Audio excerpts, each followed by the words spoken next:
Jim, after most defeats, the overriding emotion is frustration, but tonight it feels like anger. Yeah, absolutely. Real anger and, just sheer disappointment with some of the decisions that have went against us in such an important game like tonight. I thought the overall game was a good game, played between two good teams, both trying to win the game. I thought the first 45 was quite even and in the balance. Hibs had a little spell, we had a little spell. I thought the second half, I thought we were the better team. I thought we played the majority of the game in the Hibs territory and put a number of balls into the box and caused a number of problems for Hibs. They very rarely got into our final third. They had 2 or 3 dangerous counter-attacks.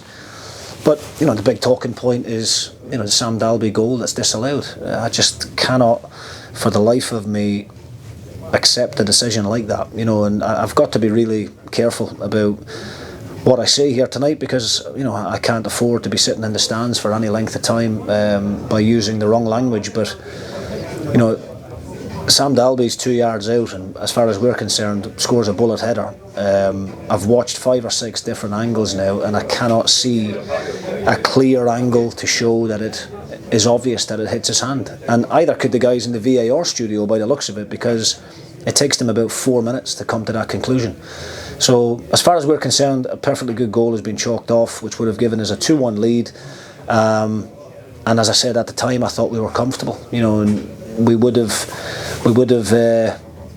been putting Hibs under more pressure after that. The other big talking point for me is the goal kick that leads to the Hibs goal. We can discuss that we should defend that situation better, and it's a great finish from young Bowie at the top end from Hibs, but it's so obvious to me from 70 yards away that Lewis Fiorini kicks the ball off the Hibs player. You can tell by the way that the ball is spinning that the last touch was from a Hibs player, and it should have been a corner. And we're a danger from set plays. We've got really good presence in the box. We've got great delivery coming in from Strain and Ferry, and that would have been an opportunity for us to put Hibs under some pressure, and the referee completely relieves all that pressure by making the wrong decision as far as I'm concerned and awarding Hibs the goal kick, and then 25 seconds later the ball is in the back of our net. Just back on the goal, if you've not got the camera angles to conclusively prove that it's a handball, then surely you've got to stick with your original decision. Those are the rules. Yeah, I mean, look, a clear and obvious mistake for me, or a decision, is one that you can make pretty quickly, within a half a minute. If you're looking at numerous different camera angles on numerous different monitors for the best part of 4 minutes to try and come up with, to try and look for something that nobody else thinks is there, you've got to award the goal.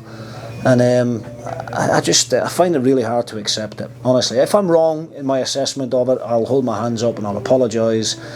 But I just think we're ruining the game by chalking off goals in that fashion. A really well worked free kick, a great delivery from Strain, Dalby getting on the end of it.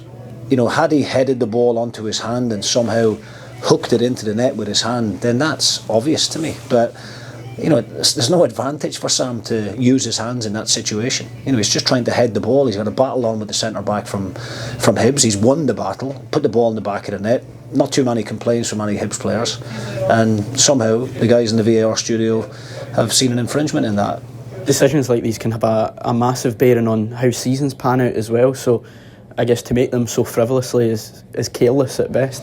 Well, this was the biggest game, the biggest game this midweek in the fixture list, without a shadow of a doubt. So much at stake for both teams.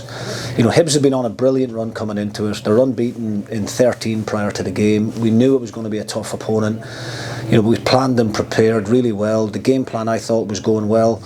And even had we drawn the game based on how well the second half was going for us, I probably would have been slightly disappointed, but a draw would not have been a disaster, because it still would have maintained that 3-point gap between ourselves and Hibs. But obviously if we go and win the game, we jump back into third place in the table. We go a couple of points above Aberdeen, 6 ahead of Hibs.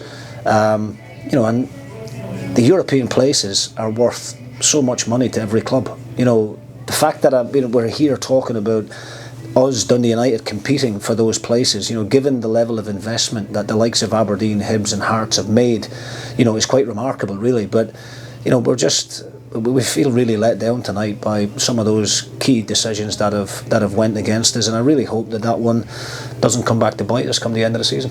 When the dust settles, can we take quite a lot of positives from the performance into the game at Pittodrie on Sunday? Yeah, I mean, I thought the performance tonight was a lot better than the performance on Saturday, if I'm being honest. You know, we obviously won the game on Saturday and took maximum points and kept a clean sheet.